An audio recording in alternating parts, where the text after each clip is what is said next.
And we are live. Welcome to the last Friday of the month. I mean, you've probably been having the last Friday of the month up till now, but now it is official. It is the last Friday of the month. And so, welcome to the ID update. Hello, Joey, hello, how have you been? hello. It's been a month, but I'm doing pretty good. Good. I'm doing pretty good. My Excellent never-ending stuff. cycle of where does Joey work today that has been going on for about 8 months continues on, but no, it's been fun. It's been a cool start to the year, and I feel more energized.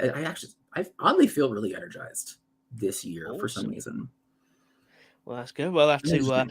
bring out some of that energy for our conversation today. We have got a really great show lined up. Our main discussion topic will be platforms. Why do learning platforms suck? How do you choose the right one for you? Why do so many of them suffer with the same problems? And my personal favorite of the questions, are we now at the point where platform is more important than content? We'll also Hmm. discuss the general landscape of L&D in January 2023, maybe discuss some tech. But before all of that, we'll kick off with a preamble ramble right after the intro. There's only one place for the breaking news in the world of instructional design. The ID Update with Tom and Joe. All the news you never knew you never needed. Only on IDT.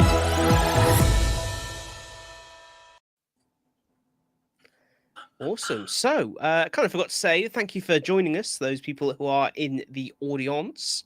Hello. Please do drop into chat, get involved, let us know what you're drinking. As always, whilst I, or possibly Joey, we haven't discussed it yet. We might be drinking. I am anyway.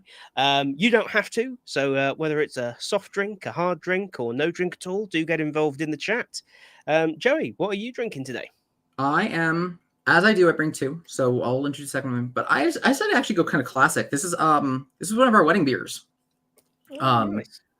And it's made primarily for people who we know don't really drink beer, so we chose it. And it was the fastest keg to go to kick instantly. So this is Funkworks' Raspberry Provincial. It's essentially a sour. It's a raspberry sour, but it's one of the best on the map from Funkworks, which is a company that puts saisons on the map in the United States. They were one of the first to do it, and they were one of the first to do it very, very well. So, but you'll appreciate this one. I saw it in my cabinet. I was like, given the topic today, it's great because we're talking about like platform stuff and like what's a good platform to use. And for me, I don't know about you, but that represents a fairly big choice. Love it. So, Big Choice Brewing. That's what we're talking about. Anyway, that's what I got. Very nice. What's Very yours? nice What's in your glass? Yeah, I don't know. I kind of ran out of beer basically. So I am having a very, very cheap Scotch whiskey, a Ben Bracken Speyside single malt Scotch whiskey from the supermarket. But it's perfectly pleasant. So that's fine. There we go. There we go. And as we know, all the best conversations on this channel have happened over whiskey as opposed to beer. So Actually, I think it was March last year where I decided to do a beer cocktail. Yes, of course. And We did cocktail month, didn't we? Yeah, I'm pretty sure it was March, and I did a beer teeny type of thing, and I did it with a beer that was 18% alcohol. So that was a fun. By the end of it, it was a great episode. Everyone, if you want to go back and watch that one of the best. However, moving on from that. Cheers, everybody! Cheers, you happy New Year to cheers. You and everybody else. Happy end of the month, anyway. Happy end of the month. Indeed. So, the month that was January. I'm not gonna lie. There was like the L&D news of January was boring as all hell. Right, there was some cool stuff at the end, but mostly, like I was looking through, we had like new board members appointed at Learning Pool and such nonsense.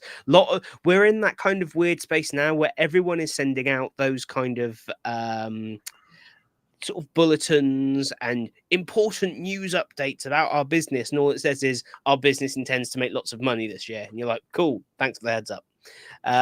Right. Which is great. And then right as we got kind of towards the end of the month, we got kind of 25th, 26th of January. Go One, the content aggregator, has purchased Anders Pink, which I'll be honest, I didn't see coming. Like, Anders Pink has been doing, as far as I thought, relatively well. It's an interesting product. It hits all the buzzwords around AI and content curation. And from what I've seen of it, it seems to do a decent job. I guess, you know, Go One just fancied a bit of that, I guess. So yet more market consolidation. Mind Tools on the 27th released a premium version of the Learning Performance Benchmark. You'll remember we spoke about the Mind Tools Performance Benchmark middle of last year when they first released it. It's free to everyone, so they've released a premium version of that. And then, to my mind, most importantly, the Learning Hack podcast is back with new seasons of the Learning Hack and Great Minds on Learning. Great Minds on Learning is like an amazing podcast if you are interested in the world of L&D. You've got John Helmer, who's the host of all the Learning Hack stuff. But for each of those episodes, he's joined by Donald Clark, who, as you all know, I'm a big fan of a lot of his work, but he kind of shares some real great insights about these kind of milestones in the world of learning theory and design and educational technology and the people that were behind those big breakthroughs. So if you haven't already checked out the Learning Hack podcast, make sure you do. You can actually find a direct link to it on the page for the Instructional Design Tips channel. If you go to the homepage, scroll to the bottom, there's a little section called Awesome Channels, and the Learning Hack is in that list. Those are my kind of preambly rambly topics, to be honest. I've not got very much today. Joey, how about you? Preambly rambly topic. So for me, there's I have to be thinking about the big tech layoffs we've been dealing with. It's been in the back of my mind. Another one of those things that happened in January. Everybody's like, did we do okay here? So that's been something definitely been hitting us, kind of out in the States. But in that vein comes kind of another chance for you to make like so many people have been laid off who have big, a lot of experience. So sometimes that's usually like their kick of maybe I'm going to try something new, do a new industry, or I'm going to try to guide and coach and consult. Yeah. So there have been a few posts, and there have been a few, I've actually seen a couple of them around in various industries, of just kind of another level of guidance of, we've created content that can consult and bring you in. And it's something we've talked about with ID Plenty, which is kind of we'll go with hatred of academies. I was trying to find some classy way to put that. Failed. Nope, nailed it. Yep. So our hatred for academies, but it also got me thinking of kind of something like what IDT is and what others are. And I started working for somebody who does marketing. I started helping out somebody who does marketing consulting. And one of the things that she also talks about is kind of the idea of there's no problem giving something away sometimes. So I wanted to like have a really quick chat on how much is too much to give away to the community. Because on one side, you've got the IDT, you've got phenomenal sites and podcasts, and you're the list of resources that can really go one heck of a long way in somebody's career and giving them phenomenal things. And on the flip side, I've got funnel that feels better for some reason because it's $500, $600, $1,000. Why is it that sites like this don't get nearly that kind of traction and appreciation, despite sometimes providing straight up better things because it's truly about passion? And the stuff over here that are money-based and all of that, maybe not so much. Is Well, there too much that you're giving away that maybe it makes it not look like it's actually valuable? I don't know. I'm possibly. stumped on this weird mental thing. Would IDT be better if I had to spend $50, $60 to access half your content? It would be the Yes. same stupid thing. I mean, yeah, all right, well, there's that. But if you took exactly what you did now, Yeah. you took the exact same channel, and instead of it being for YouTube, you have one of those paid channels through like $50. You do like a $50 a month subscription to get access to this specific content. If it was the same exact content, I almost feel like if you created created that kind of marketing funnel that's like, hey, this is content you can get, it's only $50, $60, you'd see more traction on it than it just being out there for free. Oh, and I'm 100%. wondering, why is that? This is weird. I think, I can totally see you looking like you're directing a plane on a runway. This is what the arms were for a moment ago. I was guiding a plane in for Q. Nice to have you with us, by the way. Anyway, so that's where I'm at. How much is too much? Yeah. And is the monetization stuff really throwing away the message too hard? Yeah, I mean, and it's tricky, right? Because, and I mean, I can't speak to. I guess there's two different ways of starting out. Like, I didn't, for instance, in my situation, I didn't start a YouTube channel as a business opportunity. I did it because I liked the idea of doing it, and I enjoy it. The day I stop enjoying it, trust me, that's the day the channel dies. Like, there's a reason there are big release gaps, because if I'm not feeling it, it doesn't make me any money. I'm not pushing myself to edit a video for no reason. Yeah, it was like 2 months for me. This is it. If I had set up a channel with the view to say, this is going to make me X amount of money within 2 years, the channel would be fundamentally different. The content would be different. The approach would be different. And from day one, it would have been, this is a business and this is about money. And would it have eaten away the passion that you have in the current content you're creating? Oh, yeah, because the content that I create now is not commercially viable content. No one is going to pay 50 quid a month or whatever for a roundup of what's changing in the web content accessibility guidelines, success criteria by success criteria. It's boring. No one's paying for that stuff. No, they'd rather spend thousands of dollars on a contractor to fix it when they don't get it right. Exactly. Yeah, perfect. That's what L&D's always done. That's what it will always do. Yeah, no, that's unfair. But L&D, we'll get you later. But it's very easy to get people excited about ADDI, articulate storyline, XAPI, portfolio, 6-figure salary. That's not difficult to sell, nor is it difficult to deliver. Except for the 6-figure salary piece, which is just hilarious, but it doesn't matter. But that content is not like, if I made that content, like, that would kill any passion I had for the project. Like, I couldn't remain passionate if that's the content I was creating. That's why on this channel it's like a weird. It's a bit like the cabaret channel for L&D. 1 week it's this, another week it's that, because that's what L&D's really like.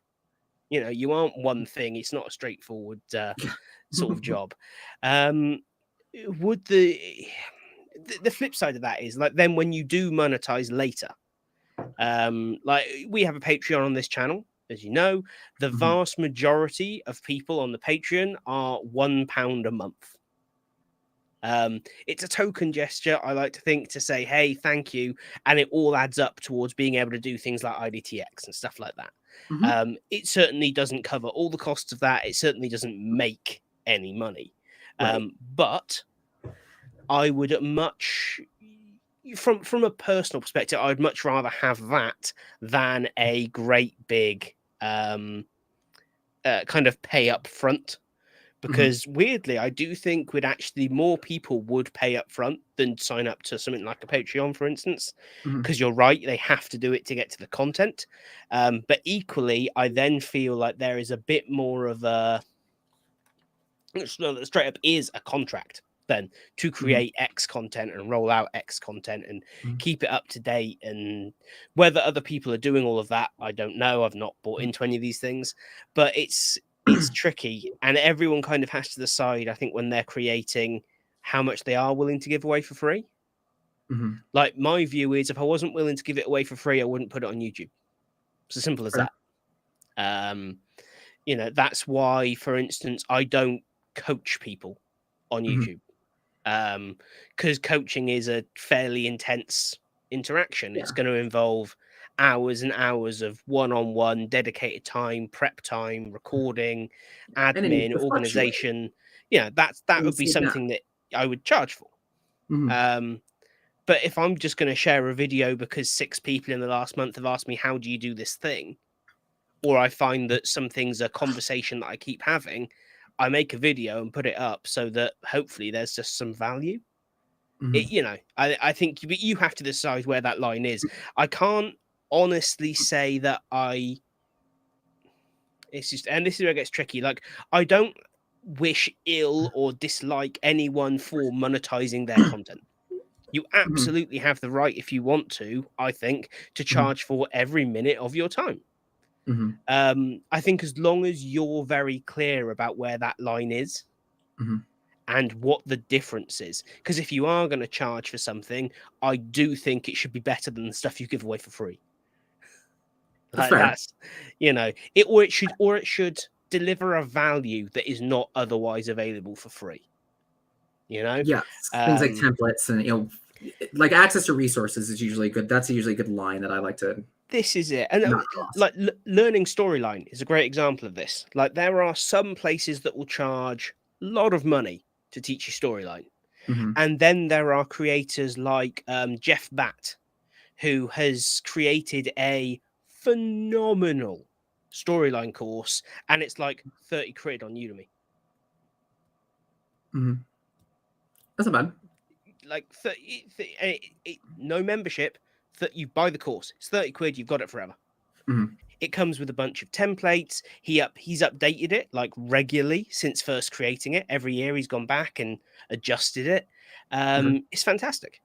Like, if you're going to pay for a course to learn it, why on earth would you pay a couple of grand to someone when he's put it up there for I think it's about 35, 40 US dollars, about 30 quid. It's, you know, to me, it's a no-brainer. But equally, he shares free, useful content every single week on his YouTube channel. You know, so I think he proves himself in the pudding. Like, yes, which is something that I try. You know, I like. That's, for me, that's what I would call a subject matter expert. It's why we don't look out at certain groups, companies, people, all the things, and say, "Oh, industry expert," despite the fact that you've got a whole maybe business model. It's hard for me to find you an industry expert in this thing, more than just a dealer of it. No, it's tricky.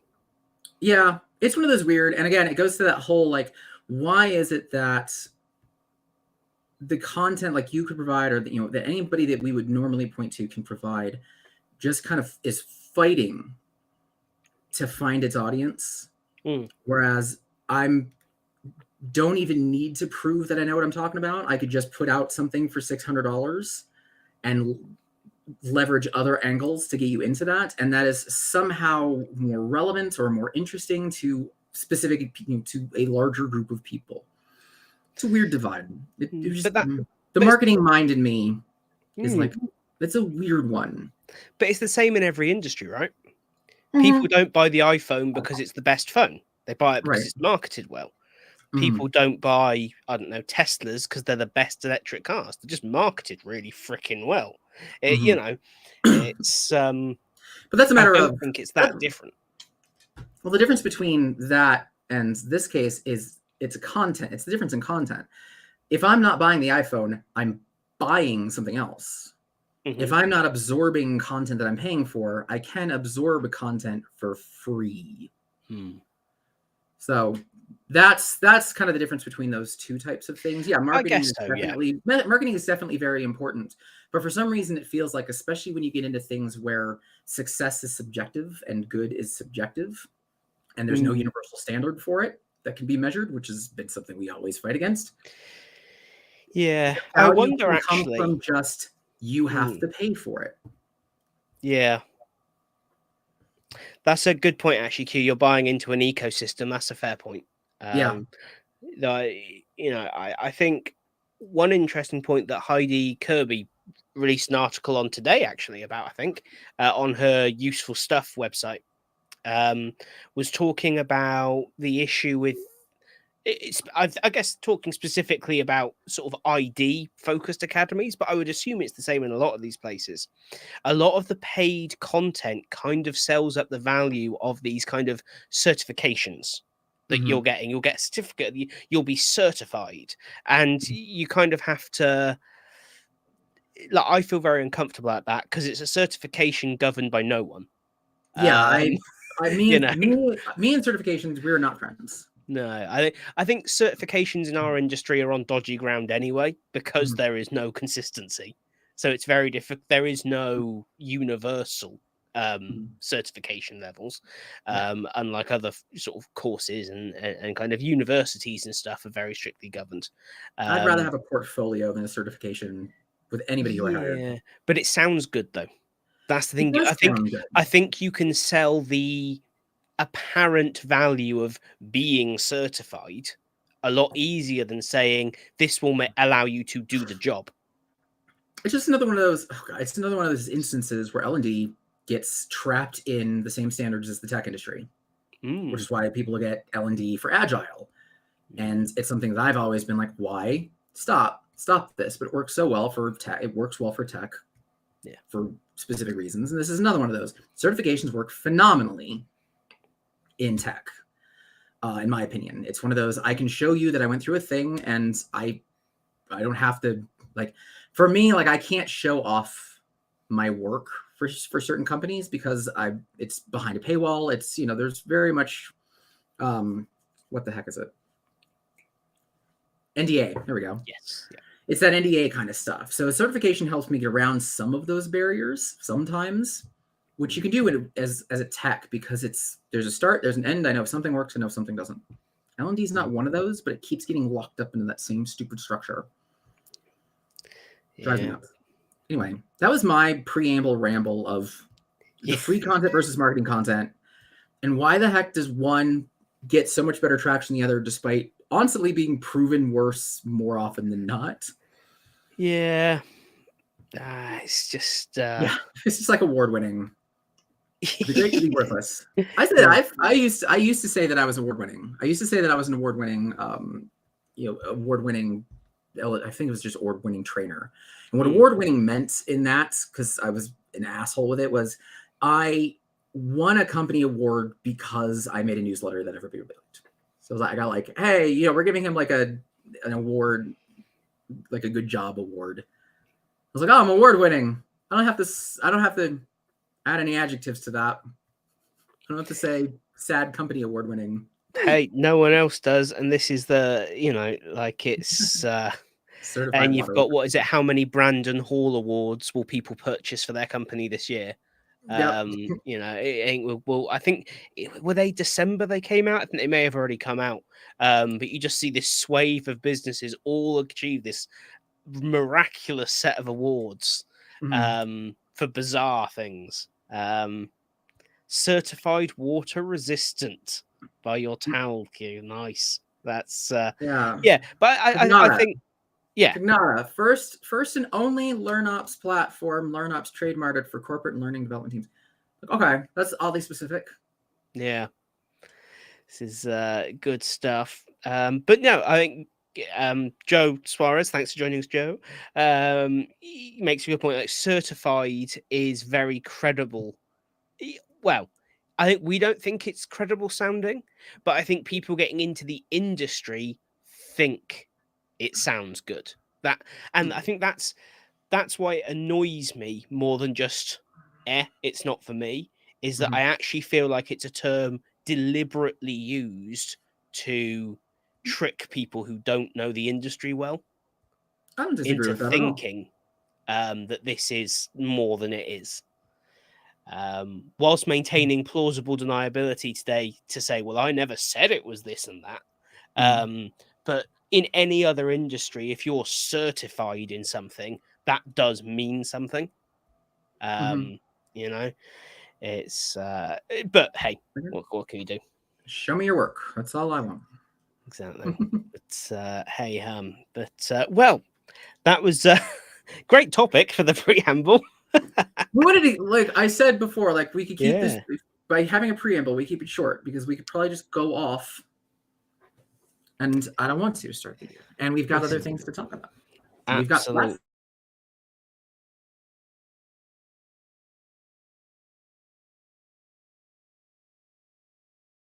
With Q saying it is the only tools fans. I love the idea of an instructional design only fans, like e-learning after dark.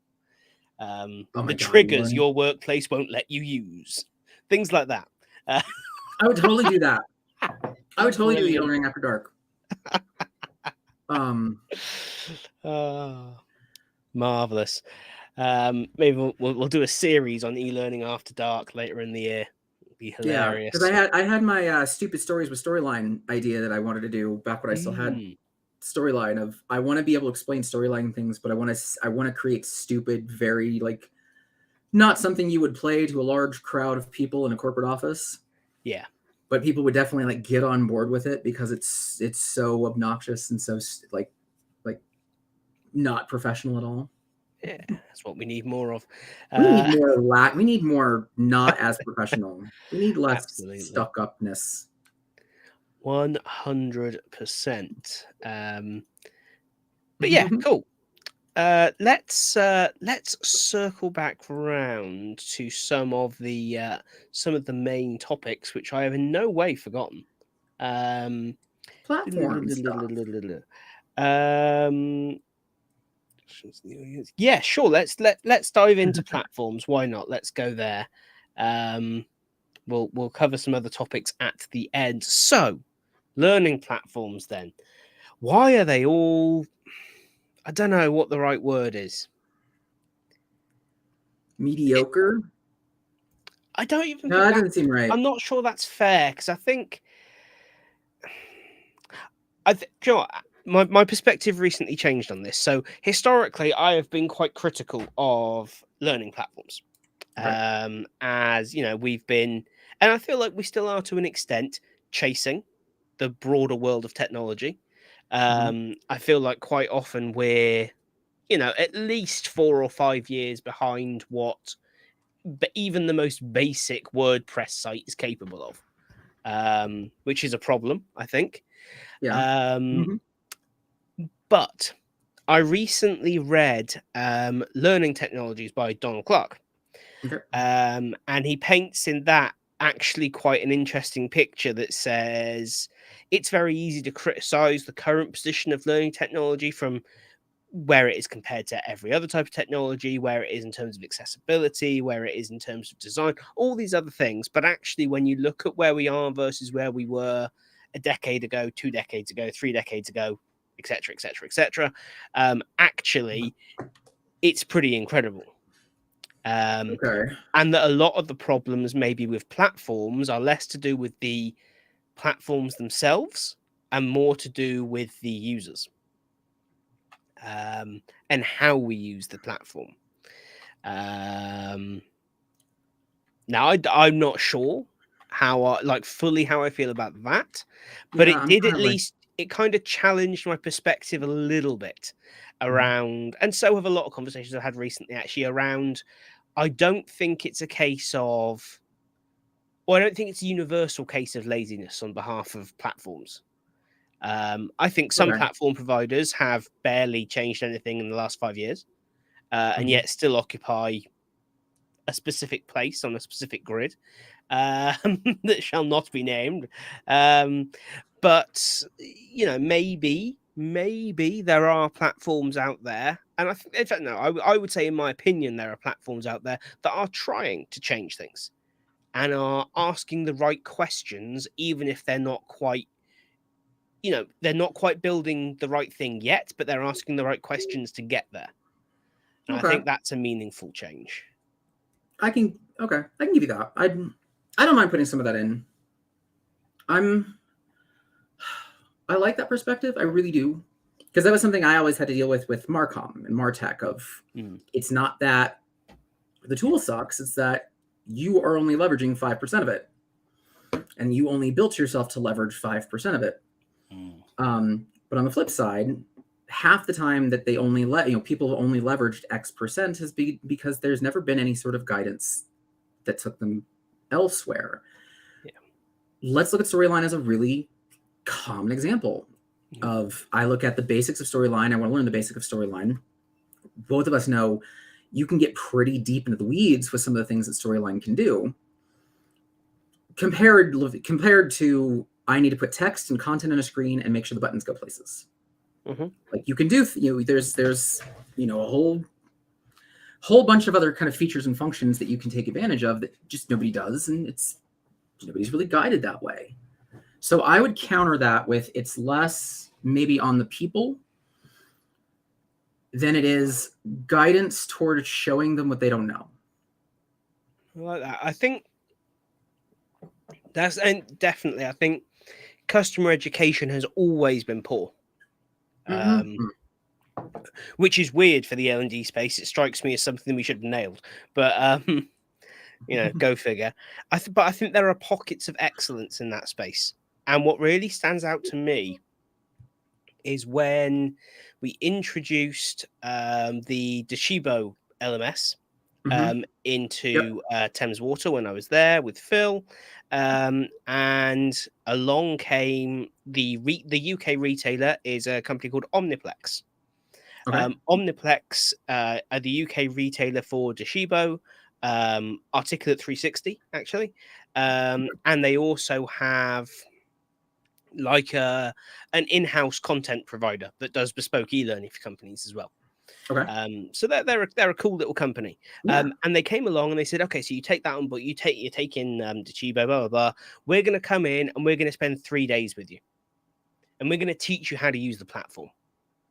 And we're going to play around and we're going to mix it up, and you're going to ask us questions about what you want to do. We're going to help you even refine how you're going to deploy what you want to deploy. And it was up to us how we spent those 3 days.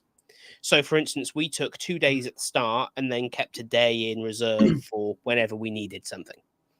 That kind of actually just turned into a post-launch. We've learned X, Y, and Z. We need to make changes. Come in and talk us through what we need to do. Or what can be done. I found that to be really, really great because they paired that actually with the Toshiba knowledge base, which was great. It sounds like a marketing agency coming in, and it's like L&D as a service. Kind of, yeah. I think that's the closest thing that I connect it to, which would actually be great. Wow, would I love something like that in the industry of. Maybe there you go. There's the business. Too many people are trying to get people to be ideas. Maybe it's, I'm going to create a company specifically around being such an expert in various tools and going out and saying, hey, we know that there's a common struggle in maybe not getting the most out of your L&D, maybe not understanding the tech, maybe just not knowing what's out there. You're so set in your ways. Hire us as kind of consultant. It's not even hire us. It's subscribe with us. Like on a regular basis, I will do a yearly contract where I will cover the metrics and I will cover the feedback, and I will be the one who dives into your reporting and says, here are the things that you can do. Here are the things you can do better based off of the stuff that I've seen from your content. Here are areas of improvement based on industry standards. It's exactly what marketing companies do. And that's interesting because I know of one situation in which an org is kind of got an actual team in to do the data for their clients as a platform provider, which I think is really, really cool. I think Phil makes a really interesting point here from like a product perspective as well, that, platforms will build and design what people need and want as it sells. So inherently, they're going to end up building traditional views of L&D into platforms. And maybe what those platform companies need to do a little more is be willing to challenge the industry and say, hey, actually, we think that in order to achieve what you want to do, this is the kind of platform you need, and this is why. So rather than to just respond to what people want, to actually try and lead things in a better direction. And it's interesting because that's exactly what L&D says about itself. Yeah, Is that that's why we shouldn't VR just keeps happening. this is it. Like we as L&D often say, don't be an order taker. Instead, analyze the problem, find the best solution, and deploy that. It doesn't matter what people say they want. What matters is what they need. And I feel like this is the thing. For a long time, platform providers have gone, 1,000 people have asked for this, build it. X many people have asked for that, build it. Whereas I think the great platform providers that hopefully we'll see over the next decade will be the platforms that say, great, you want all those things? You're wrong, and here's why. This is what you need. Isn't it amazing? And they'll have the balls to say, our product solves all these problems, but it doesn't do it in the way that you think it should because you've been getting it wrong for the past 20 years, Okay. I'll throw, and I want to ask you on this one because it's something that drives me nuts.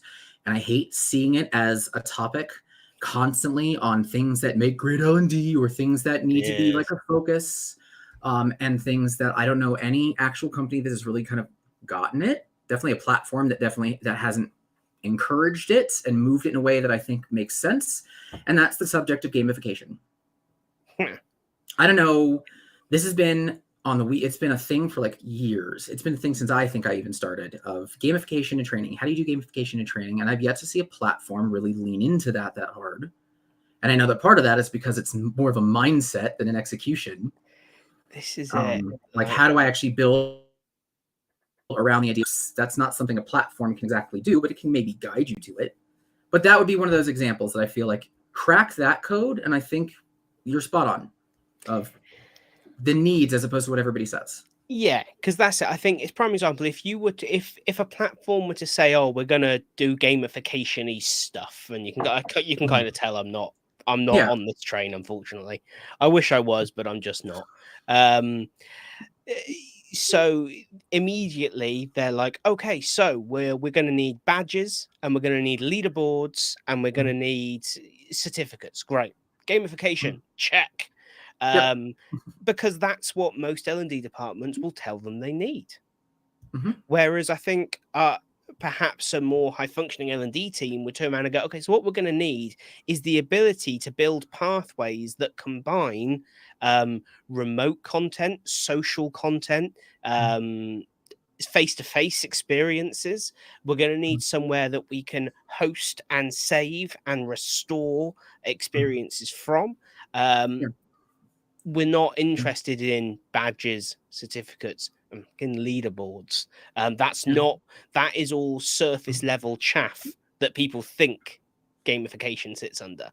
I'd argue that I think it depends on how the company does it. And I'm going to use Captivate Prime as an example for this. Because it's been a while. When I was investigating and trying out, I actually loved Captivate Prime's badging and kind of point system that they applied. The reason I really liked it wasn't because I looked at it as like something interesting for gamification more than I was able to use it for data collection myself. So the way that Captivate Prime works is that I can set like badges and milestones, but I can also apply different values towards those based on the content, as well as different values towards those based on where I place the content. So I can have the same course twice and it could be more weighted in one versus another. But they never really pushed it on me as like, your learners are going to love this. It's never like, that wasn't a concept that came in any of the sales calls or anything I had. I was just like, I can absolutely figure out where my needs are and where my growth and where everything is based off of just the point system. Like I can use badging not as a gamification for them to entice them to do more, but as a way for me to actually create an understanding of where my learners are at. I loved that stuff. Yeah, and I think maybe that's not gamification. That's data collection. Yeah, and I think that's maybe part of the issue is that data collection in L&D is so Stone Age-ish. And part of that, I think, is because we wouldn't know what to do with it if we had the data on the whole. Definitely, no company's ever going to budget for it. Well, no, but what bugs me is that you don't need a budget for it. you're on the internet. Google Mhm. Analytics is one of the most powerful analytics and data sort of organization platforms out there, and it's readily available in pretty much every LMS as an integration, and it costs nothing. Yeah. And yet, how many organizations are using Google Analytics to capture basic information? Yeah. I mean, we used it. I used it at Epsilon, but what we used it for specifically was we used the waterfall. We used it religiously to know whether or not what we were creating was guiding somebody towards something different, or whether or not they stopped right there and went to a different topic, and that usually meant we screwed up somewhere. No, this Hi, Judy. is it. Oh, hey, Judy. Thanks for joining. Oh, Phil, interesting point from Phil there. So he spoke to a client recently. They had a really interesting concept for points and badges, where they could cash in points on the platform for holiday or wellness. Oh, see that when people talk about creating that kind of a point to gamification, I'm gonna, just for the sake of discussion, and people are gonna moan at me afterwards, I'm gonna qualify that as gamification. You're playing for a prize, there's a point to gaining points, etc., etc. I get that in some people's minds that's still not gamification. Just no, leave just that's a leave loyalty me alone program for a minute. Okay, fine. Cool. Let's call it a loyalty program. Great. At least we're giving people a reason to slug through what are probably not great content, because most content isn't. At least we're giving some value to people. If they're going beyond mandatory training, we should be giving them something for it. And I think that the training, the value is knowing you could do a job better. Yeah, except in the real world, no one gives a shit. Nope.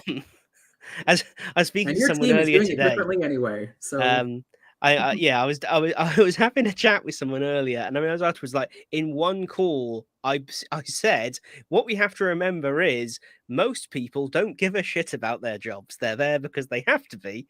And I followed that up with, and it's always important to remember the user might be an idiot. It's like, wow, what advice from Tom to the world. But I stand by both statements in the context in which they were said. Error. Problem exists between keyboard and chair. Well, exactly. This is it. I still love whenever I speak to IT people and I see it in notes somewhere. It's like, you're speaking to someone you don't think is very clever. ID10.t. ID10.t. Yep. The ID10.t error. That's it. And task filed under the B1N folder. Oh, yeah. But yes, anyway, yeah, I think ideas like that are at least innovative. As a user, I can now see a value in points. Points mean prizes. Huzzah. It's an oldie, but it's a goodie. Whereas when it's just like, oh, you've gained 150 LMS points, sitting there going, whoop-de-doo. Reminds me of Simpsons when they go to Itchy and Scratchy Land. If you can buy Itchy and Scratchy money, it's the number one currency for Itchy and Scratchy Land. And Homer buys like $2,000 worth, walks in the park, and every sign does not accept Itchy and Scratchy money. Yeah. It's like, it's man. So at least then it has some value anyway. I get Phil acknowledges the next message actually that there are pros and cons to the behavior that it encourages, but at least it is someone trying to do something different. And I feel like as long as it doesn't, as long as it doesn't, I don't even particularly mind actually if it is the only reason that people do the learning. I think as long as it's well enough designed that there is a benefit to the business, does it matter why they did it? Yeah, no. So actually, I'll take the anyone do gamification where the prize is time thing, because one of the things that happened, because this was common, and we'll go back to Judy's. Yeah, absolutely. The comment's great. But the counter that I have to that is the number of companies that came out as part of like their company benefits of the year, and we're going to give you like 48 hours of time just for training. Like, hey, 40 hours where you don't have to work and all you have to do is just educate yourself on something. And speaking from somebody who had that for 4 years, every year was always a big push. Nobody cared. It was never ever utilized. Maybe an hour or two here, or maybe one of those like, oh, I forgot. Yeah, I guess I'll just put it under this time. Nobody cared about it. The prize isn't. Yeah, I can't. Prize isn't time unless you're specifically saying like you take these and you get more time off, which they literally gave you time off to do them, and it didn't mean anything. I don't know if I like it the other direction, honestly. But see, I think that's the flip side. Is that I think there's two sides to this. I think if, for instance, I was in a very as I think most of us here are, we're in our chosen careers. We are fairly driven.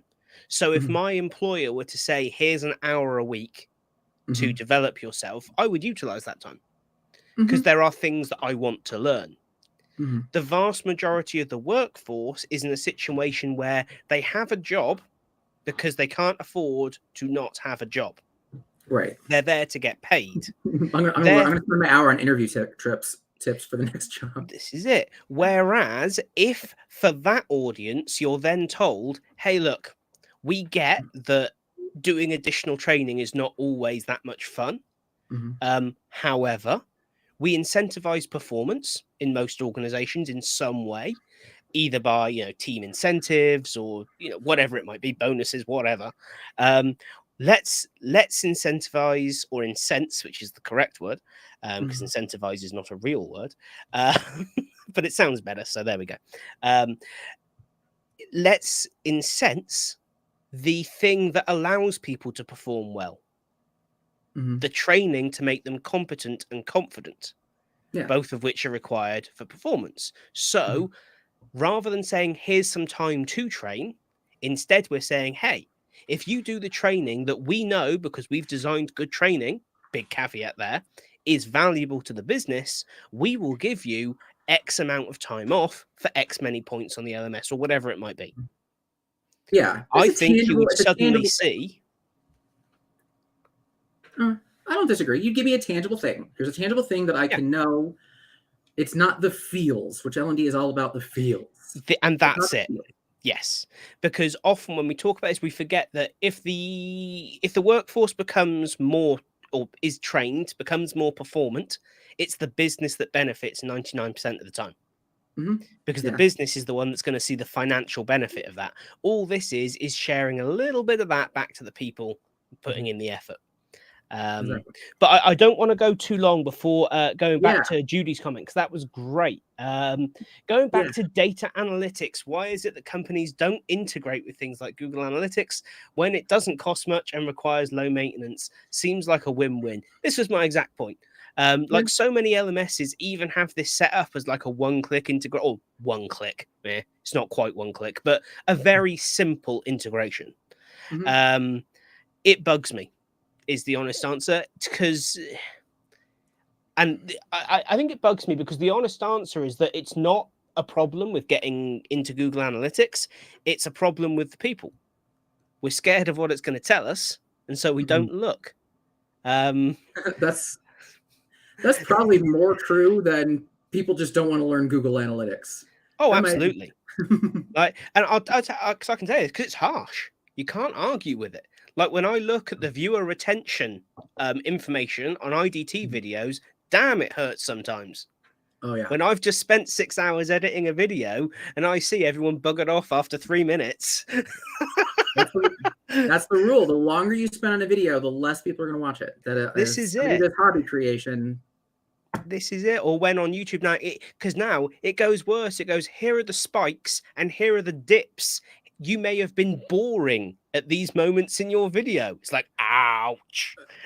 God, next you know what YouTube's going to implement like dial lines. This is it. Next. But people can really just like up and down whether or not they like something. It's like, here's your dial lines. I'm like, I don't want to see this. But this is it. But it's real data. And it's useful, Like based on that, I was able to make changes to IDT videos. You may have noticed now the start of IDT videos are much quicker, much more to the point. And I make what typically would be the the big point of the video. Rather than putting it at the end, I now put it Oh right God, at the yeah. beginning. Yep, I do the same thing. It's like I Or, know at least, you and then I know, added a timer for mine. this is it. All real basic YouTube video stuff, but from an instructional designer perspective, it's not how we think. We tend to think introduction, content, conclusions. But the data meant that I couldn't deny it. I couldn't ignore it. I could see this big old line dropping like a stone at Yeah, X time maybe in the video. So I needed it's to also adjust. digital. Like, guys, It's it's digital. I can click to the end of the timeline. You this know is it. this. This is one of the, so that's actually one of those really fun ones though, because I don't know if you remember, right when House of Cards released for the first time, which was, I'm pretty sure it was their Netflix's first actual series they created on their own. I feel it's right. I'll double check the specific source, but one of the things that they said that was mind blowing to kind of, this is why we were going, and one of the things that they really wanted to make sure everybody was aware of when they were talking about going into creating their own content was they have the data on when people drop off of a series or off of a show. They know from their own share and recommendations and their own keyword system. They knew the kind of content that would get shared around a lot more. They knew this, like, and they got granular with it. Like they even went as far as, we know how to end an episode because we know when people stop watching. We know like the tone and the vibe and the thing that, like, if I stop in the middle of an episode, it's because something so massive happened. And I was like, well, I'm kind of done here. Like that's like your peak of it. So House of Cards first season was a brilliant exploration in how you actually take watch data and turn that into something that was actually pretty brilliant, incredibly well received. It was a fun watch, and it was purely based off of those kinds of harsh analytics. This is it. I'm gonna find that article because it was like, it blew my mind. And I think this is it. Like modern, in fact, not even just modern, media companies, entertainment companies have always been this cutthroat. Is this successful? No, kill it. Google's famous for it. You look at Google Stadia this year. Wow. Oh boy. Like, Google Stadia was not a disaster for Google. It was profitable. It was growing in popularity. It was growing in game base. I had it. It actually worked pretty well. They killed it because it wasn't going to make enough money quick enough. Like, they had done what they wanted to do. They had broken into that world of technology. They have said, hey, this is how it's done. This is how it works. Thank you for all your data. Now we're killing. It was making millions. Kill it. Not making enough money. Too quick. Too many good people. We want those good people on another new project. There's that amazing website about all the Google projects that have been killed. Hundreds of the things. All amazing. Not all. Mostly amazing ideas. But just that ruthlessness to say, hey, the data says this isn't worth our time, so kill it. There it is. So I just put in chat the link that I hope it goes through, which this was just kind of a quick one I was able to find, but it's exactly what I was talking about, which was how big data helped House of Cards become the blockbuster that it was, and how they leveraged, when do people pause, when do people fast forward, what makes people rewind. They even went as far as acknowledging it's towards the bottom of it, that knowing that the British version of House of Cards, people who watched the British version and really liked that version also really liked Kevin Spacey movies, which is how it led them to putting him in the lead role.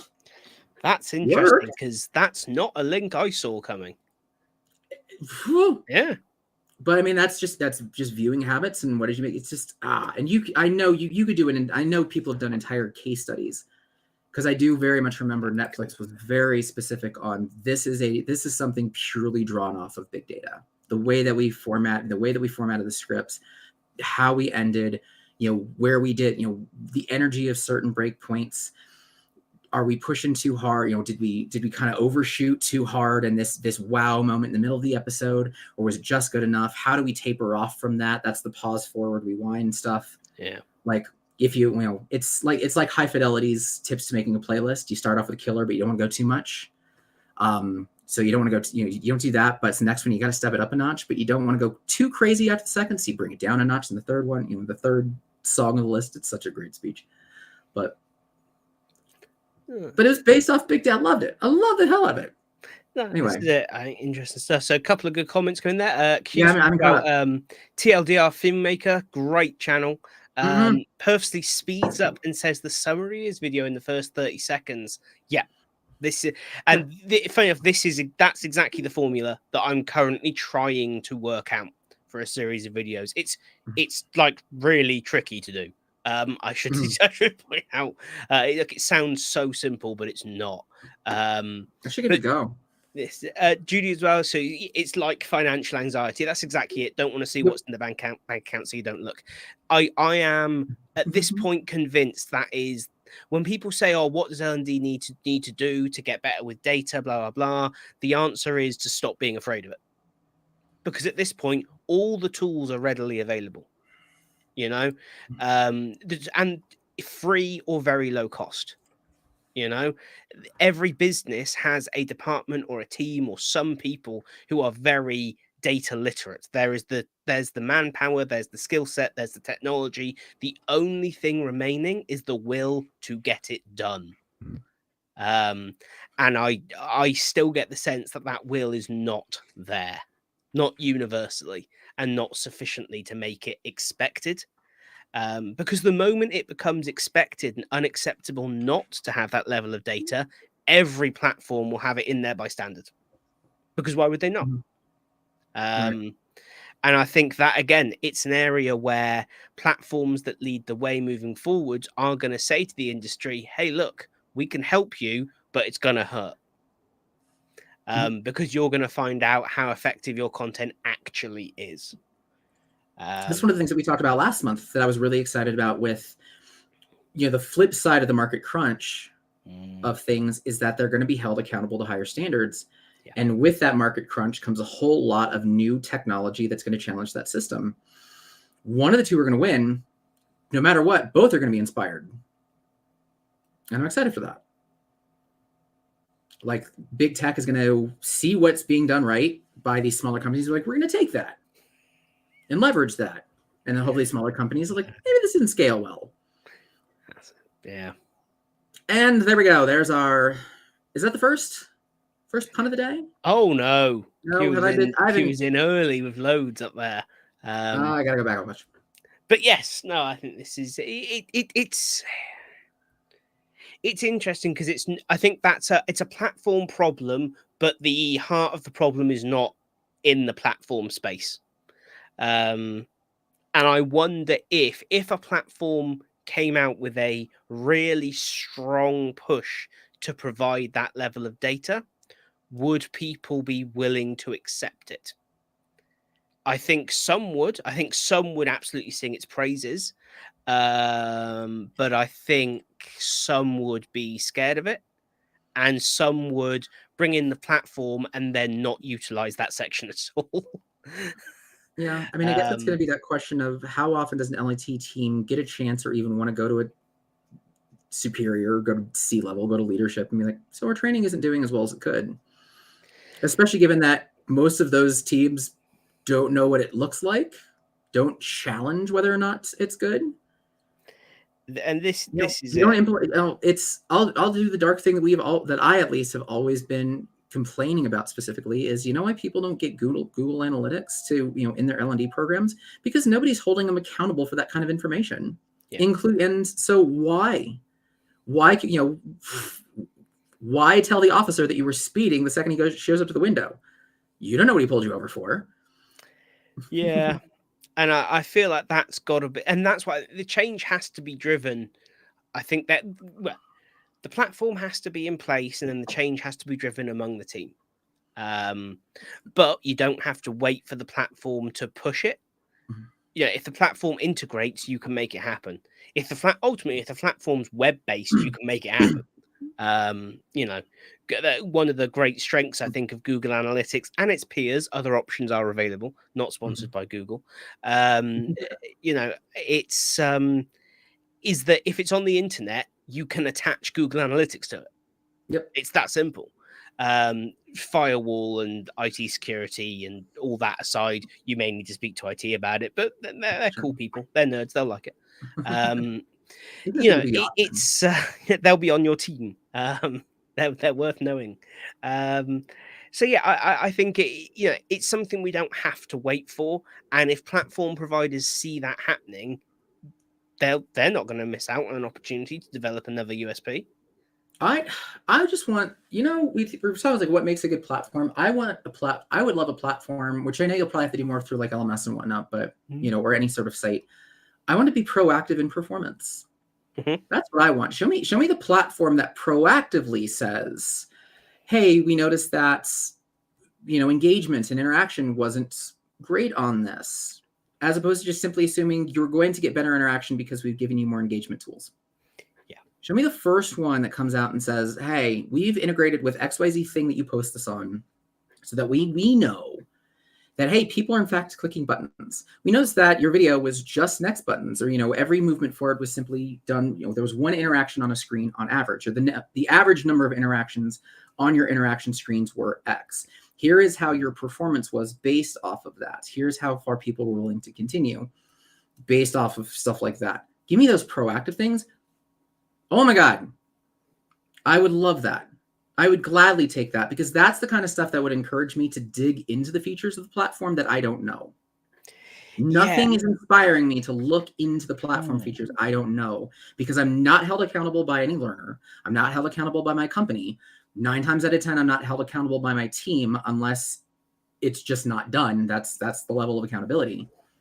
So have them drive. They built it for a reason. They built it off of some sort of industry look. How about they use that knowledge and share that to make it better? And I would be more likely, because this is what know-how does.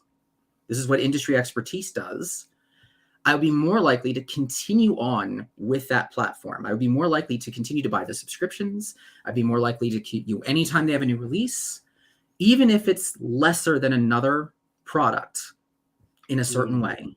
Even if they don't have nearly as many features, I'm going to have the same problem with that company than I will with this. I'm not going to use half those features. I'd rather the company that pushed me. And again, this is just straight back to L&D as a service. And I like the idea of a certain level of intelligence within the system to be able to analyze content and analyze data and offer insights rather than raw data. And that's kind of similar thing to what YouTube does. YouTube it does show you the data in a graph form, but then it makes comments like this video is below average view counter at 30 seconds in, or whatever. Or this video is performing better than your recent videos, blah blah blah. Here are the peak moments, and it's quite good at doing that. I feel like that kind of insight would be great to be able to provide to people. The challenge then has to be, how does the platform define what is good content? Because there's no universal training you could give that model, because it's so specific. I don't need to say something's good. I can simply just go off of what the actions were. Did people click all the way through your, this percentage of people actually clicked all the way through your training? Yep. This percentage of people, when given multiple options, which was to do an interaction or just hit the next button and skip it, or, this percentage, when given the option to skip or go forward with something and do more training, this was the percentage. This was the percentage. Yeah, I get you. Yeah. That kind of stuff that is much more tangible and much more direct. It's not matter whether or not it's good. It's hey, you had 12 graphics on a screen, or we recognize that the background color, or the background color of your training was not white. Tangible things you can get off of just how far did people go? Where did people click? Where did people go back? Did people go back? You created a menu in the middle of your training. This is how many people clicked to review something, because that's always a thing, right? Everybody wants that menu. You can go review courses. How many people actually went and reviewed a course? Like, how many times would Storyline have reset a trigger to you completed this module in one session if it actually was forced to revert back to it when you reviewed the content? That's data I can use and be like, oh, our review screens aren't working that well. Maybe we don't waste our time on them. Yeah. Everybody skips every time somebody skips. Maybe we don't want them to skip. Maybe we take those things off. The next, people click the next button, and the average amount of time spent on a slide with the next button was significantly reduced compared to when it wasn't there, and it was an interaction instead, and something that required me to like answer a question. Those are the kind of metrics in a course that I know you've got the data. I mean, not everybody has those data. Like that's the kind of thing like an LMS could do, or that's the kind of tracking that would lead to something I can action on without telling me, so your stuff sucks. Yeah. I mean, I'm not like, I wonder what realistically, I don't think any platform will ever, like the technical overhead to create that would be colossal. So again, I continue to push the idea of maybe there is a good avenue for somebody making a literal industry around L&D as a service of our company will focus on the tech stack stuff. I'll put that stuff and integrate it with, XYZ various platforms, and we'll analyze that data. And then I will have an account executive, like I would with marketing, that analyzes that and does a QBR with you and says, here's the stuff that with our technology stacked onto your training, here's what we discovered, and here's some action items, and here's some things that would help. I think it'd be freaking phenomenal. I think it would for very large businesses. Like there's no way, unless you're a multinational company, you're not gonna sack that expense in your L&D budget. Depends on how up and down you can scale it. Like, hey, we made a dashboard here. Here's the thing, as opposed to having a specific account executive. I deal with it in marketing agency all the time. Oh, yeah, exactly. I think it's like you can scale the product, but just the need dissipates in smaller businesses because that level of insight doesn't require that. It's not that difficult to gain. I think I would be more comfortable seeing a platform instead just offer easy integration to something universal like a Google Analytics, and then say, hey, look, all this data's here. It's there should you want it. Now, if the company offers like a personal level support in doing that, like a service, I think that's kind of separate to the platform, but I would never want the platform to be dependent on a person-based service. That to me defeats the whole object of having a platform. Like I don't want to buy an LXP just to then have to have an ongoing service as well. As an option, I think great, but as the option, I think is problematic. For sure. Training budgets are hard enough anyway, but I mean, there'd be enough of a market for those big companies anyway. Oh, yeah, I think so Suarez puts in all that kind of thing. Yeah, I mean, Suarez puts in, I've yet to work for a company that's intentional with the training outcomes. Yeah. Which if I were to market it, I wouldn't target the L&D teams. I would target C-suite and the executive leadership that knows the amount of investment they put into their training and says, here's how to know whether or not you're actually getting your money's worth. Because do you know that you're getting your money's worth? And I target the ones that have like high turnover rates and focus in on things like, the cost of hire and, here's the money that you're losing. This is effectively a performance consultancy. Essentially, it's just a platform focused performance consultancy. And I think like it works based on the current situation. I think it's sad that there is a market for that because that should be L&D's job. True. I think that's my gripe is that a high functioning L&D team should be able to go to the business and say, good news, this year we have saved you X amount of money. Let me explain how. We had an average on 9 on our net promoter score. Oh, God.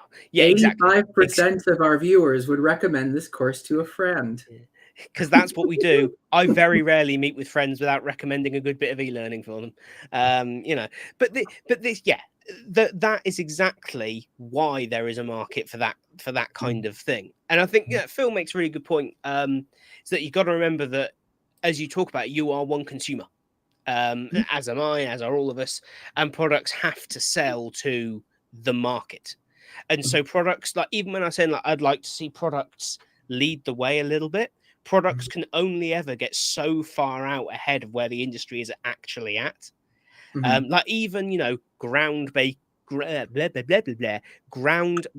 products never go that far away from where the rest of the market is. It's impressive steps, but it's never actually as far as it seems. That's because You they know? market themselves as groundbreaking, which is your first mistake. Which, fun Well, fact, for yes. anybody who ever looked at any L&D tool or tech or anything, if they say we are the next big blank, just ignore it. They suck. Don't do it. This is it. But I think whenever we it's just a reality. I don't necessarily think it's a bad thing. I think products that do get too far away from the industry they're in, even if they're doing a good thing, they lose the support they need to do the good thing. Whereas in actual fact, if you go, I think the industry needs to move in this direction, rather than going from 0 to 100 and everyone jumping ship because they panic, just like everything else, right? Instead, you go from 0 to 10% and everyone goes, oh, and then they go, oh, actually, this is great. And then they're on board when you go to 20% and 30%. And all of a sudden, other people are going, why are they so far over there? And everyone loves it, yet we're over here with the rest. Let's jump shit. It's kind of that, you need that, what's he called? The, when you start a trend, you need the first adopter. You need the first adopter, but it's actually the second adopter that causes all that kind of thing. And it comes from not, in a product space, it comes from never going too far, never going too fast. You've got to balance it with what people will actually be able to take on board, because whilst you want to drive the industry in which you're in, you also have to serve said industry. Otherwise, you fall into the L&D trap of thinking you should run the business because you know better. And you forget that you're a servant to the wider org. Basic marketing education and need. You educate the need because that's what you have to do the time. Sometimes filling the need is explaining to people that there is in fact a need of something. Yes, 100%. Like, we didn't exactly sell that a lot of people were dying with seatbelts when they created seatbelts in the 60s. It's like, by the way, neat idea. Yeah, this is it. But I mean, you look at early adopters. There we go. There we go. Good man, Phil. There we go. Yeah, I think it's a tricky spot to be in, because I think it's quite easy to kind of like I said at the start, and this is why my view changed quite a lot after reading that Learning Technologies book, is that it's very easy to point out all the problems, but then when you look at where the technology actually is, like, we're able to deliver learning content fully tracked, packaged to anywhere in the world. We're able to make it, as long as we're doing our job properly, accessible to people who historically have been poorly served through workplace learning. We're also able to roll that out into educational contexts. So, children who in the past maybe would have lost out on an education now have access to some form of education. I know there's all this debate about is digital working and all that kind of thing, but it's better than nothing. I think that's plainly obvious. We have come an awful long way in a relatively short period of time. So, I feel like often when we talk about topics, I'm the doom and gloom person, but on this particular space at the minute, I'm actually feeling somewhat optimistic. And the Anders Pink is a good example, right? Anders Pink is a weird product. Okay. Like, it's like, we're going to use AI based on your inputs about what the role is and what they do and what your company does, blah, blah. We're just going to pull content from all over the shop and build you learning plans and pull in content we think will help you achieve your stated goals. Sorry, what? Like, that's like a certain part of my brain still just goes, how on earth does that work? And then I just stamp a big old AI in red letters on it and go, cool, that's fine, and walk off and pretend I understand. But yeah, I mean, it's, and I suppose that's the counterpoint to wherever we go, oh, it's not possible, or blah, blah, blah.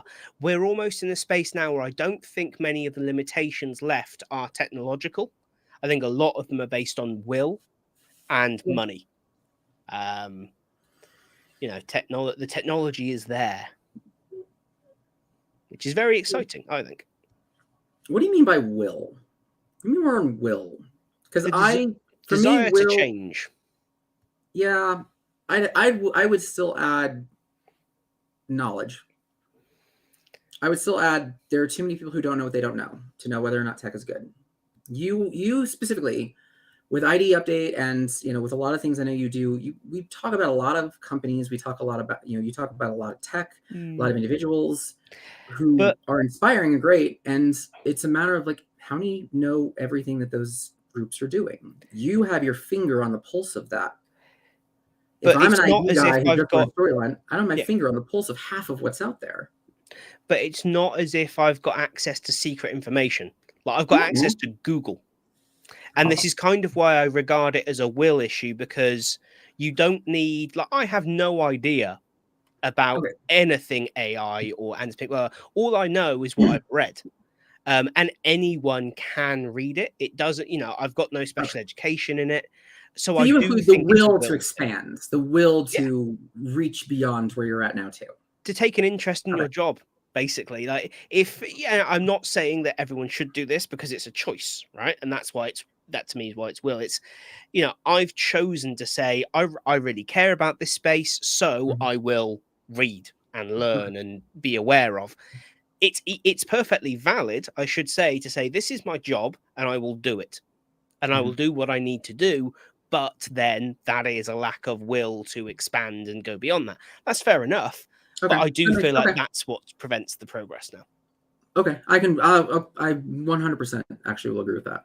I'll rescind my little thing of like it's not education. There's the will to educate. Disagree. I think it's more important than which are educated. And I think that's a fair way to put it. Definitely. Okay, that's fair. And again, that's going to be why I continue to really want to see companies be proactive in how they educate you.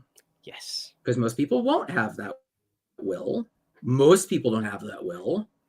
And they're trapped in it, especially if we really want to go full circle at the very beginning. If I spent $1,000 on a course and it stopped here, I don't want to go out and find other things. I want to get the most of my $1,000. I'm done.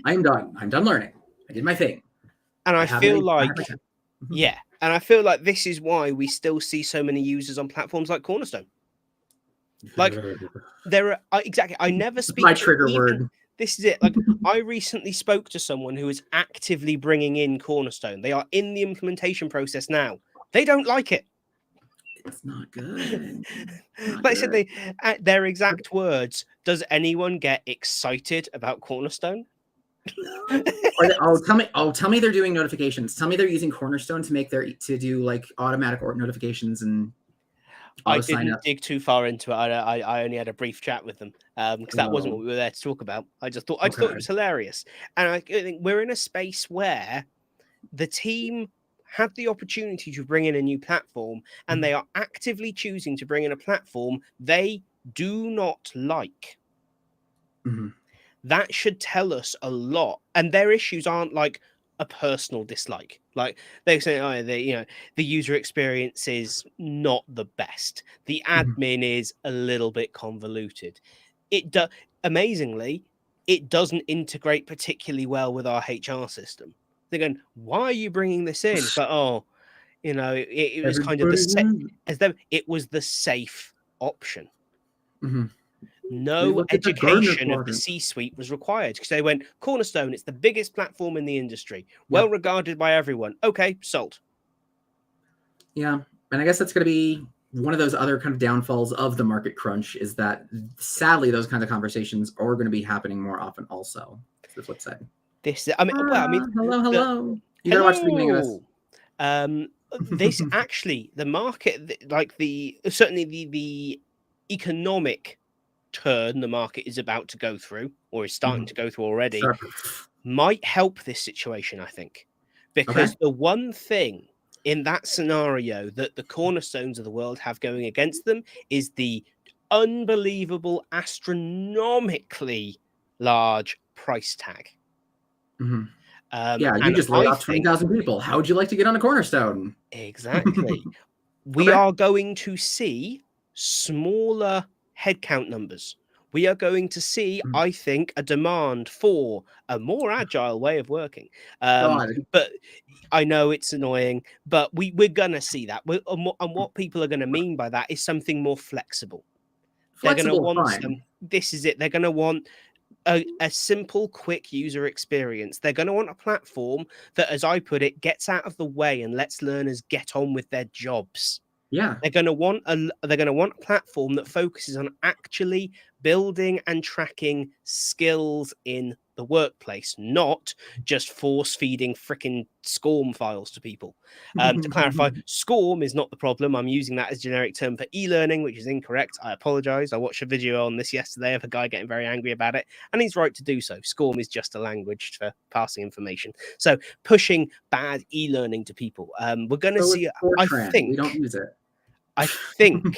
we're going to see a push to get away from that. And instead, organizations are going to ask the basic question of what do we actually need rather than what can we spend this money on? Because historically, whenever budgets have gotten smaller in L&D, unfortunately, there's usually a bit of headcount loss. That, unfortunately, is the natural evolution of how teams and orgs work in downturns. But it also promotes innovation every single time without fail. Mhm. You look at what happened to the ed tech space coming out of the last recession. Mhm. Last recession was unpleasant. I think it's fair to say that. However, ed tech coming out of it exploded. Mhm. It's fair to say that when we get it right, downturns can be good for our industry. Yeah. Um, Sadly, in that's in like it's the case. It's in the downturns of same way that economy are COVID fucking good was. for the economy. It's uncomfortable to say, but COVID led to a renaissance of the importance of workplace learning. Mhm. It's Um, it's going back and looking at your bank account and getting that exactly that. harsh slap in the face. Yep. You don't have as much as you thought. No, this is exactly it. Um, So yeah, a lot of lawyers trying to get out of the massive 3-year contracts. yeah, Absolutely. this Which yeah, continues my big complaint that the membership pricing system for those big platforms just sucks and needs to be reworked aggressively. this is it. I think and I think on the contract side, we've kind of discussed before, it just shouldn't be so difficult to buy a platform. Mhm. Like it just shouldn't. These things are, especially when it's like a software as solution platform. Yeah. There is no spin up time really. Once it is spun up in the background, it's there. It's ready to go. Let's go. You know, um, it's why it always irks me. People are like, oh, it'll take at least 6 months to launch a new platform. And they're going, why? Mhm. It's Yeah, I It's mean, 2023. Do you want to see me build a website in a day? right? Go to Wix. Yeah, the implementation fees are nuts. Everything sucks. Like I'm still on that member. I'm still on the damn membership model. Yeah. I'm still on pricing is done in a way like every single person who uses it comes into your platform daily. Like, no, that's not a thing. That's not how it works. Yeah. Like, I mean, give me the curation thing. And we're joking of like, hey, we have CBT, we got computer-based trading stuff. And for me, like I had to add like and Confluence, because that's what I'm used to. Do you have a wiki? Just throw in a wiki, and then we'll build a page on our intranet that just links to Wikidocs. It's miserable, but it functions. But here's the thing, though, and funny enough, this is very similar to a conversation I had earlier today with someone. I was explaining the difference between what L&D and training should be doing versus what the job of knowledge management is. We talked about it last time too. This is it. But I've the last couple of months, it's been like the bee in my bonnet. Any chance I've got, it's like, for God's sake, knowledge management and training should not be the same team. They don't do the same thing. They don't serve the same purpose. Right. Knowledge management are your librarians. They store all those policies and processes and workflows in nice, easy to find documents. They build a taxonomy and a search system, and they build you a lovely platform. Maybe it integrates into your learning platform. Maybe it's standalone. I don't care which. The key thing is L&D should keep their grubby hands off it. We're Yeah, not good at it. I know that from experience because, a job that I had, we hired a knowledge management. Shout out to Angela Taylor, who is a phenomenal human being, incredibly smart. We brought her onto the L&D team under the director of learning. And just through like what she knew how to do naturally, we learned really quickly we don't need each other at all. Like she was going into product and talking to product teams, and she was talking to anybody and everybody else. And there was a point like, hey, you want to be a part of the Scrum just so you know what training's doing? I was like, no, I don't really need it. I'm like, that's fine. We don't really have anything for you either. On a daily basis, we don't have anything for you. This is If you're a good knowledge manager, yeah, it just didn't work. It wasn't bad because she was great. I was like, it was nice to be able to just ping her in the same Slack channel. But yeah, no, I wholeheartedly agree. They just because you like with most of our industry, right? Just because you put the word knowledge in it, or learning or training, doesn't necessarily mean like it integrates that well with exactly what I'm doing. Hell, that's why most big companies have 4 different training teams. There's HR and there's platform and there's. Well, the thing is, the moment we see knowledge and we go, oh, you're just writing big long articles, we start going, how can we make this more engaging? Could we put a video in? Could you put some flip cards in? How about bullet point? And it's because that's what we do, right? We forget that our way of delivering content, in fact, doesn't do a very good job of helping people get knowledge. What we should spend our time focusing on is skills development, helping people actually get better at their jobs, rather than memorizing the 7 steps of doing whatever, which they're not going to memorize. They're going to look up on the knowledge base when they need it once a month and just follow the steps because they don't need to memorize it. Last time I did a live training, I had somebody afterwards approach me and said, you really implemented the 6 Ds pretty well there. I'm like, thank you for that. Nobody's ever told. That's not a thing that happened, by the way. Everybody walked out and had no actual clue whether or not I was implementing any sort of methodology. They were just like, I was bored or I wasn't bored. I learned something or I didn't learn something. It's I mean, that's not all right. That's not to completely lock down every idea of methodology and whatnot, but to making it such a massive point and a massive. I've always just, even like Addy, I've used just as a guide. Yep. Like, all right, I'm a little bit lost on what I want to do. What do I want to do? What does this tie to? Cool. I've never started the conversation with, all right, how am I going to take this content and make sure that it follows 4 levels of evaluation? Make sure that it follows this and that and that and that.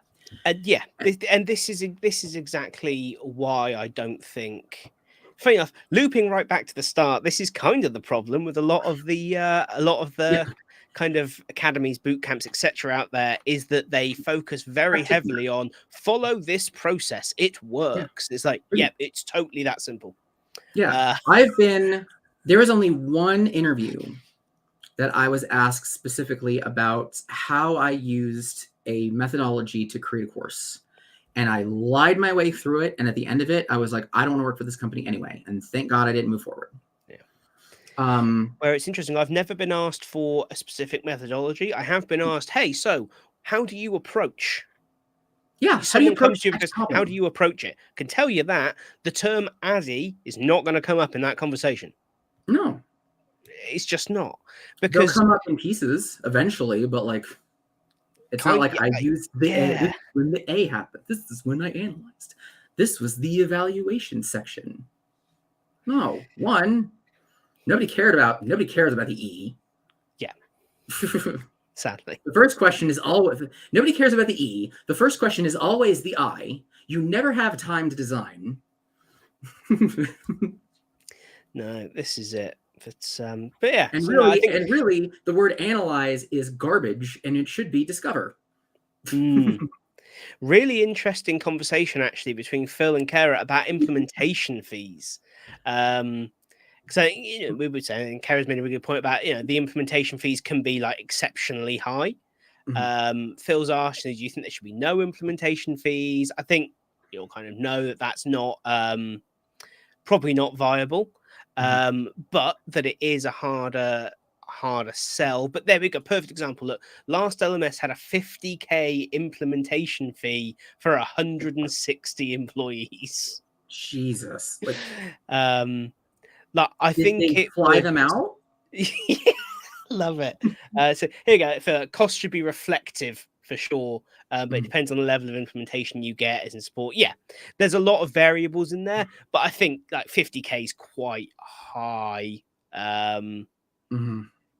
But yeah, I said, oh, it's just Phil coming there.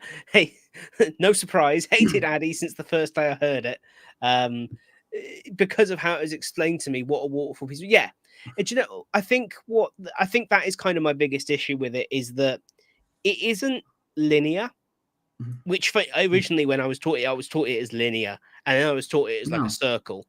So it wasn't linear, but it very much was waterfall. One follows the other. Whereas you actually kind of need more like a constant spiral that just goes backwards and forwards randomly. Except, of course, that's not how it will be in the real world. In the real world, it will be a straight line. Because that's why I don't like Agile. You know, yes. That's actually my problem with Agile. Agile actually is focused on find your little things and then find the problems in those little things and establish a better result. And then the same group of people who follow the Agile model are the ones who are saying version 1 is better than version none, and then refuse to say version 1 might not be final.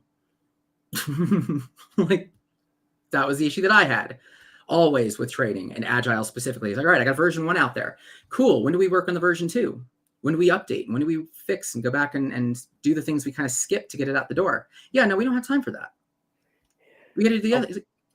Then version 1 is not version done. It's version 1 is version done. That's not a thing. Shut up. Stop. Yeah. I want to go back to really quick the 50K also, because that's one of those, because I've had to implement 2 LMSs now in my career.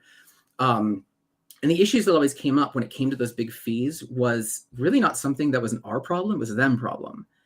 Because half the time we got into the details of the implementation, it was, here's what you have to align yourself to, and how do you fit with that? Which that's not a 50K implement. That's you having an onboarding set of questions and then us needing to make the adjustments. Yeah. Based off of that. If you don't have that, it means you don't actually have any static anything, in my opinion. And it's just like, what do you have? We'll figure it out. That's going to take probably 4 months of somebody's time, $50,000. Like, onboarding implementation for especially LMSs should be something that has enough static elements that most of the conversation, or maybe a couple, you do discovery meetings and a couple of like, what is your system? Here's what we have, how the two blend together. And I feel like this is the advantage of the younger, more modern players, because I feel like a lot of the reason why we see exceptionally large implementation fees is the sheer bulk of some of these older platforms, and they've built up tech debt so that they can only connect through weird ways to some things and all this other stuff. Whereas younger, more kind of, I don't say more agile, but they just are. In the dictionary sense of the term agile, as opposed to the world sense of agile, they're able to just change stuff as they need to make implementations work. But I agree. I think there does need to be a sensible approach to implementation fees. I think it's right there is implementation fee, because it's not no work. Yeah. There should be an implementation fee. Spinning something. It's not that it's a long process necessarily, but it is about saying, hey, look, there is X, Y, and Z support included during this implementation, and this is the cost of that. Like prime example is, like I say, I'm bringing in Chibo, getting the 3 days from Omniplex. That was worth every penny and more, because trying to learn a back-end platform where you're responsible as an L&D team for bringing it in, designing it, rolling it out, enrolling, creating content, all of that stuff, trying to learn all of that would have taken forever and a day. Yeah. Versus having, an expert in the room. And we all know the value of an expert in the room at the right moment. And we learned, I learned IBM Campaign, which used to be Unica, because somebody came out for 2 days. I was in there, which was great, because as a nerd, I was like, all right, cool. I got your basic system down. Now I'm going to break your system. And he's right there to be like, let's go. Let's go. Yeah. If you're smart about it, you take those meetings, you take those times where you go out there and you set aside, because I did this when my training, you set aside 2-3 hours of, I'm going to teach you our platform and how to use it. And then what I'm going to do is I'm going to take 2 to 3 hours where we're going to talk about how you plan on implementing the platform. And then you're going to poke holes in everything I just showed you. And then I'm going to, because I'm there, help you work around and help you understand the features of the tool that do or do not work. Yeah. Or how we can find those. That's what I did. That's something I did a couple of times. We've got our system for our company. We're migrating off of this platform. So we have things that we want to make sure your platform can do. You throw them into a bunch of videos, they're not going to be able to connect those dots. They're going to be like, oh, I see this can't do this thing, because they're expecting it to do this thing the exact same way they did it before.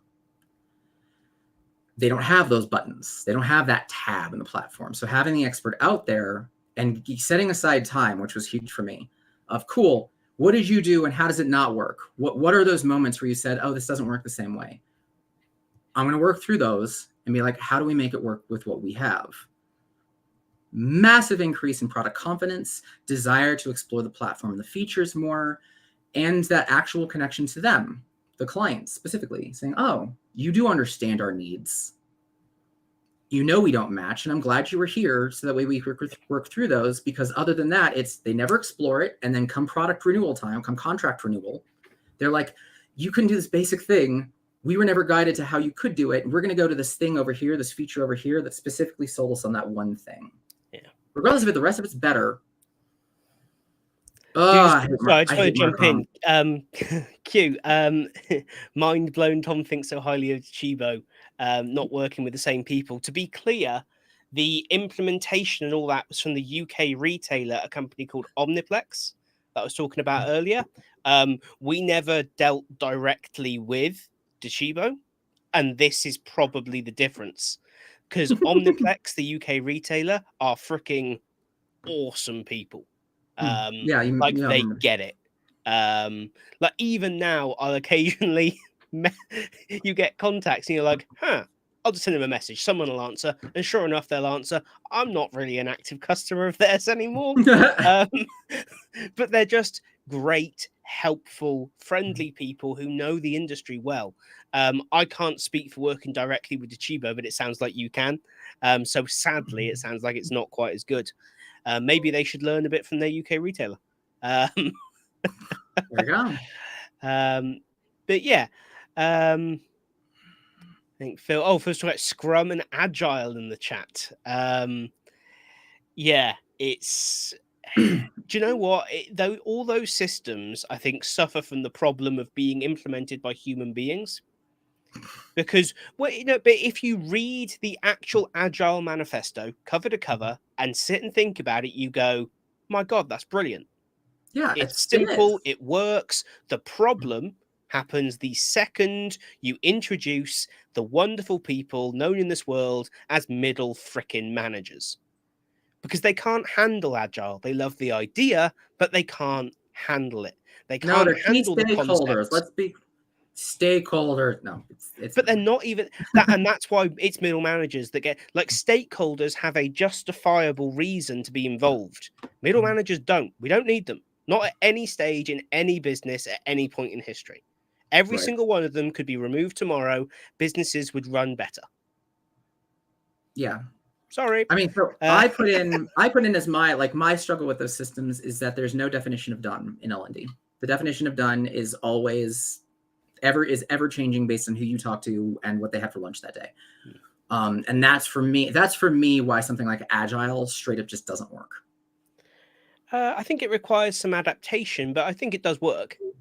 You've just got to acknowledge the fact that you don't just because a feature or a piece of content. Let's use content as an example, right? Mm-hmm. A piece of content is done, i.e., it has been developed and launched. That doesn't mean it can't go back into the hopper.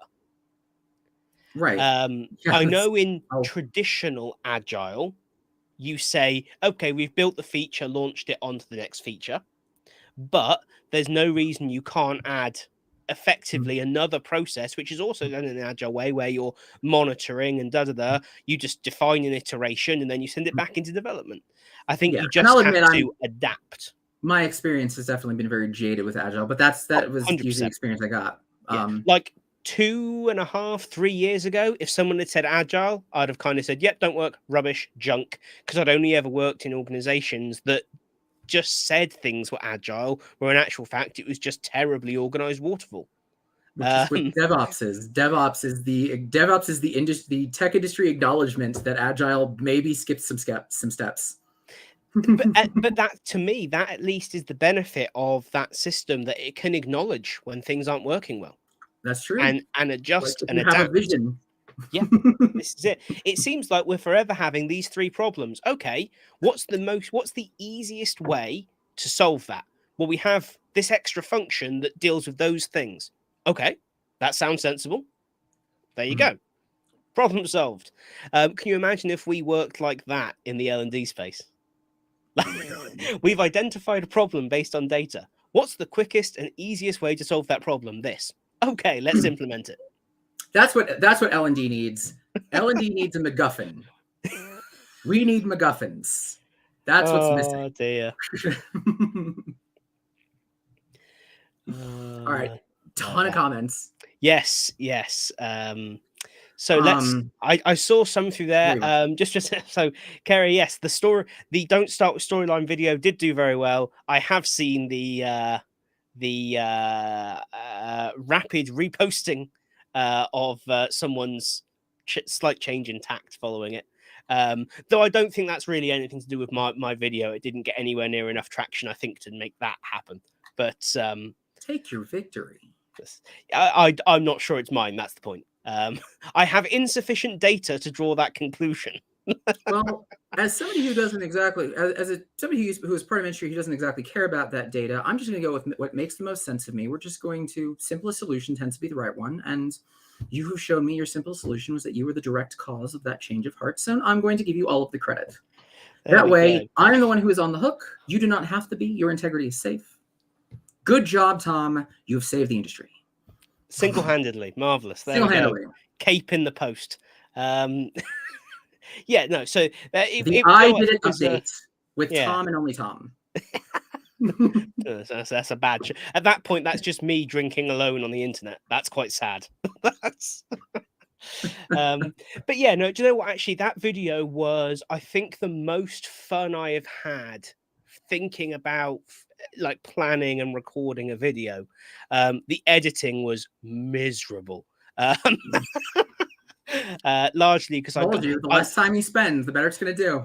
Well, yeah, but I got to the editing phase and had like 3.5 hours of footage. Oh, well, that's a different problem. That's a whole different problem. Considering the target was, this video really shouldn't be much longer than 12 minutes. Timer. Yeah, but when you've done like lots of different takes, and I always try and do at least 3 takes of any given section so that I've got something to play with. Oh yeah, no, I just drink a beer and whatever comes out comes out.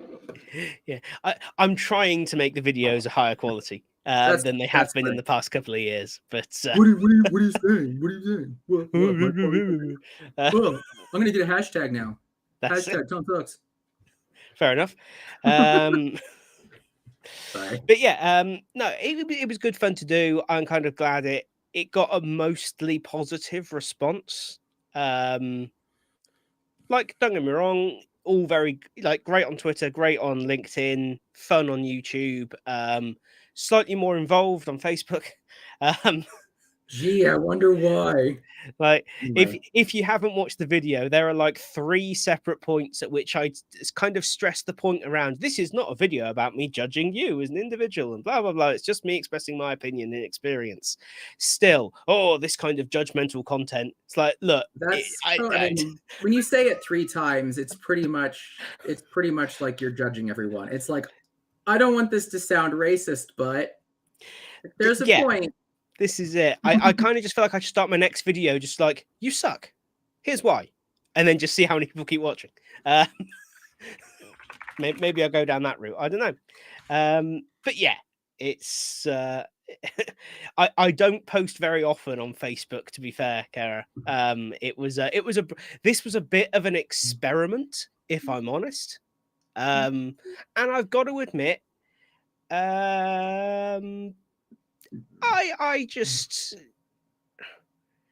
think engaging with them helped a little bit because I was able to go, no, that's not what I said. It's and most of them I think got it after that. And there were a good number of people on there that actually had really good points to make and had interesting questions and had some great conversations with people on there, to be fair. I think Facebook just has a problem where there are some very strong communities on there that will, without any thought of their own, pile in on anything they get told to. That's a problem. And it's not just a Facebook thing, to be clear, that you see plenty of it on LinkedIn. It does happen on YouTube, but to more important and larger creators than people like me. But it exists on every platform in a different way. Anyone that has any decent sized following, unfortunately, can sometimes inadvertently and sometimes quite deliberately set a group of people on someone on social media, to be clear. I have nothing to say to that as somebody who has rigorously attacked the card game industry quite a bit for reasons. Yeah, this is fine. Everything's fine. I feel that. The thing is, the thing that I've discovered is like the better the content is, the more thorough you are, and the more you can kind of put your point out there, the harder it is for somebody to just troll and be attacky because they get pounced on by people who appreciated that intelligent content. And at least that's been the case with mine. Of yes, you're going to have a lot of idiots just show up and throw in, but eventually you're going to have like the couple of people who actually watched the thing and be like, yeah, no, we covered that. Yeah, this is it. But again, it kind of goes back to the whole thing of if you put something on the internet, you kind of got to put it out there and just go, yeah, that's what I think. It's like if like someone asked me a few weeks ago, like, oh, do you think I should do a YouTube channel? Blah, blah, blah. It's like, are you ready for someone to tell you you're an idiot and disagree with everything that you say? They're like, yeah, I don't mind that. It's like, yeah, go for it. Yeah, have fun.